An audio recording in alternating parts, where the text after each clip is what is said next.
पहली खबर में एक बार फिर आपका स्वागत है। महकमे मौसमियात लेह के डायरेक्टर सोनम लोटस का कहना है कि 2 जून तक मौसम गैर मुस्तकिल रहेगा। सोनम लोटस ने न्यूज़ 18 के साथ एक खुसूसी इंटरव्यू में कहा कि इस साल का मौसम गुज़श्ता 3 से 4 सालों के मुकाबले ज़्यादा सर्द रह सकता है। उन्होंने ये भी कहा कि इस साल मानसून जुलाई में पहुंचने की तवक्को है।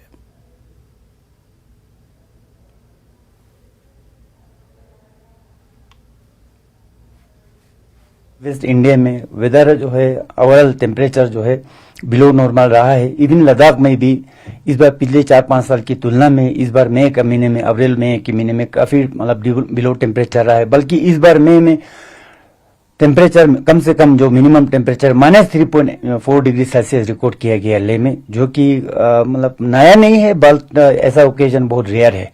तो इस बार ठंड रहा है और इसका मेन कारण है कि इस बार वेस्टर्न डिस्टर्बेंस के कारण, फ्रीक्वेंट वेस्टर्न डिस्टर्बेंस के कारण जनरली वेदर क्लाउडी ही रहा है। इवन देखिए आज भी आप देखो क्लाउडी, अभी भी देखो अब मौसम पूरा उबरालू से बादल छाए हुए हैं। बल्कि कल रात को मैदानी इलाकों में हल्की बारिश और पहाड़ी इलाकों में बर्फ हुआ है, क्योंकि ये बर्फीली हवाएं जो आने की वजह से ये टेम्परेचर कम रहा है।